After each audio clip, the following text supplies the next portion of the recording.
무아의 세계를 향한 꿈. 꼬박 한 달 동안 매달려 있던 일이 끝난 날, 시원한 비가 내렸습니다. 허탈함을 이기지 못하고 한참이나 궁상을 떨던 우리들은 밤이 익숙해서 영화를 한 편 보러 갔지요. 살인 누명을 쓰고 종신형을 선고받은 한 남자가 야만적인 감옥의 생리와 폭력에 맞서 자유를 찾아 나가는 과정을 그린 영화였습니다.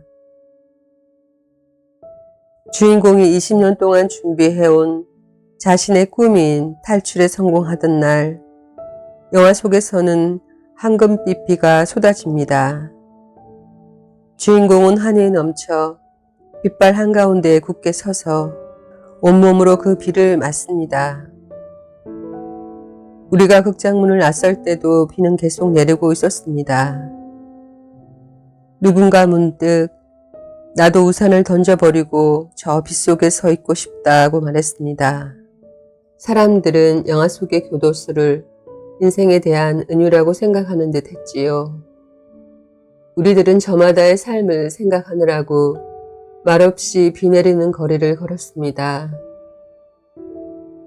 누군가 먼저 침묵을 깨기 시작했습니다.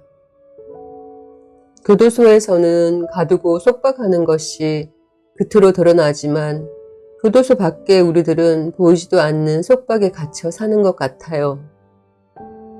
나는 그에게 무엇이 당신을 속박하는 것 같냐고, 무엇으로부터 탈출하고 싶냐고 물어보았습니다. 원하지도 않는 일을 날마다 해야 되죠. 과거를 생각하면 부끄럽고 미래를 상상하면 불안하고 현재는 순간순간 무력감을 자주 느낍니다. 늘 세상은 물론 제 자신과 타협하며 사는 것 같고, 그러나 그는 의심스럽다고 말했습니다. 그런 문제가 해결되면 더 이상 탈출을 꿈꾸지 않아도 될 만큼 자유롭게 될지 어떨지. 내 경우 가장 많이 벗어나고 싶어 했던 것은 인간관계에서 느끼는 알 수 없는 외로움과 답답함이었습니다. 나는 혼자 있을 때마다 묻곤 했습니다. 내 주위에 내가 진실하게 대화를 나눌 수 있는 사람이 몇 명이나 될까? 그러면 내가 만난 사람들의 얼굴이 희미하게 떠올랐다가 사라지곤 했습니다.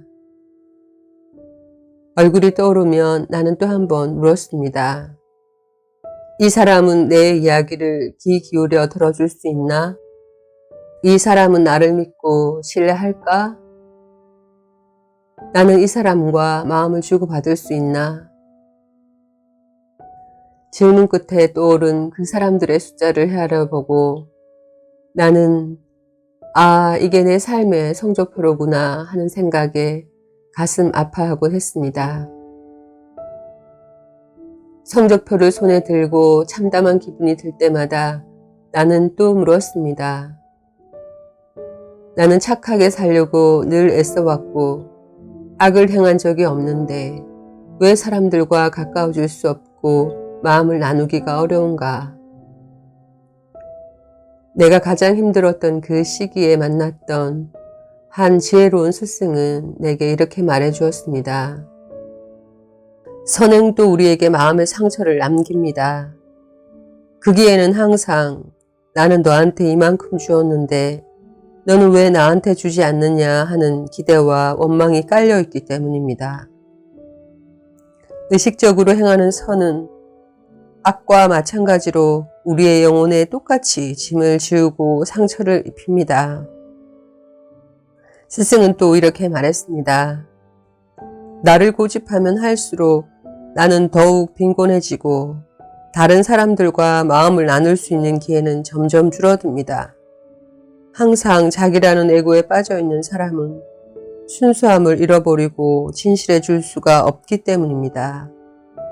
그 에고를 없애지 않는 한 모든 존재하는 것과 하나 될 수 있다는 것은 허망한 꿈이며 착각입니다. 우리는 자기가 없는 상태, 무아의 상태가 되어야만 합니다. 그러면 자기를 없애는 것, 무아의 상태로 나가는 것은 무엇으로 가능합니까? 하고 나는 물었습니다. 스승은 오직 깨닫는 것만으로만 가능합니다. 라고 대답했습니다. 깨닫는 것이란 우주 만물의 근본과 통하는 것이므로 너와 나의 구분이 없는 세계로 가는 데에는 이론의 여지가 없는 확실한 방법처럼 여겨졌지만 나는 이내에 실수했습니다.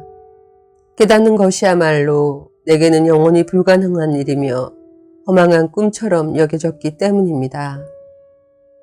우리가 봤던 영화에서 주인공은 그의 늙은 친구와 이런 대화를 나눕니다. 다른 사람이 건드릴 수도 없고 간섭할 수도 없는 우리 안의 소리, 우리 가슴 속에는 희망이라는 것이 있어요.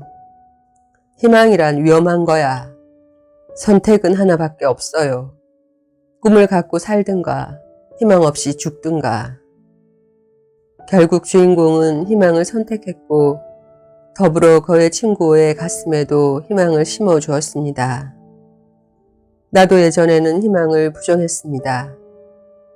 깨닫는 것은 영원한 동경일 뿐 삶의 목표가 될 수는 없다고 생각했기 때문입니다. 무아의 상태가 가능하다면 왜 그것이 우리 사회에서 일반적인 문화가 안 된 겁니까? 그것은 우리가 꿈을 상실했기 때문입니다. 사람의 꿈은 굉장한 조화를 부릅니다. 큰 꿈을 가진 사람은 죽음도 두려워하지 않습니다. 사람들은 어떤 일에 실패할 때마다 상황이 어렵기 때문이라고 말하지만 진짜 이유는 꿈을 잃어버렸기 때문입니다. 인간의 역사가 잔인했다면 그것은 사람들에게서 무아의 세계로 향하는 꿈을 빼앗아 버렸기 때문이라는 것입니다.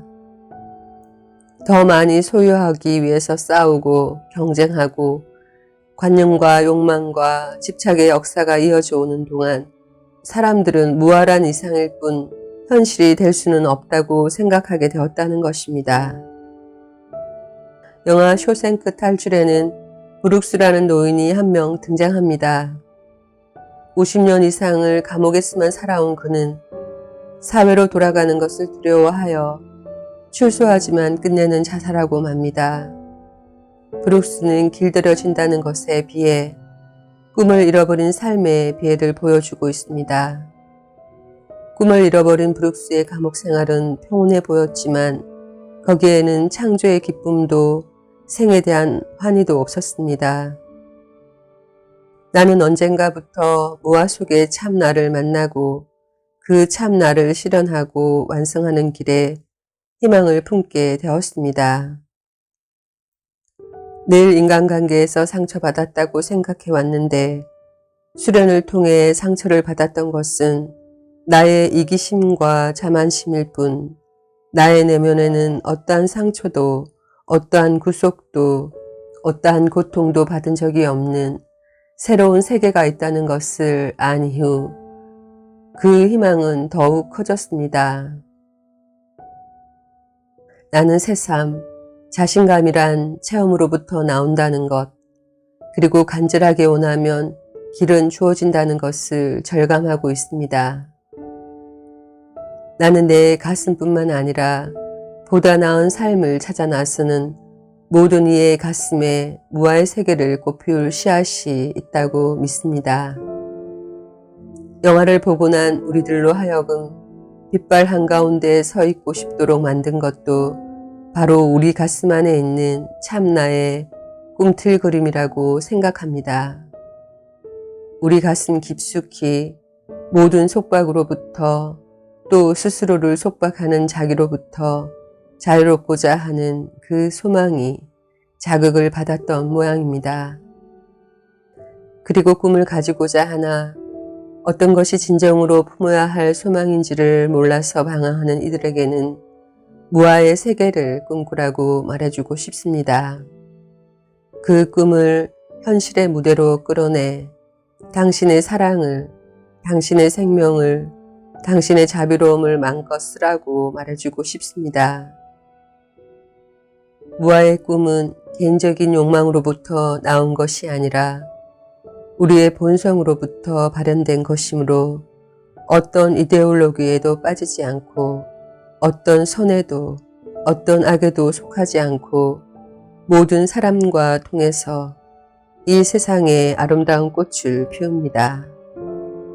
쇼생크 탈출의 말미에서 주인공의 늙은 친구는 주인공에 대해 이렇게 말하고 있습니다.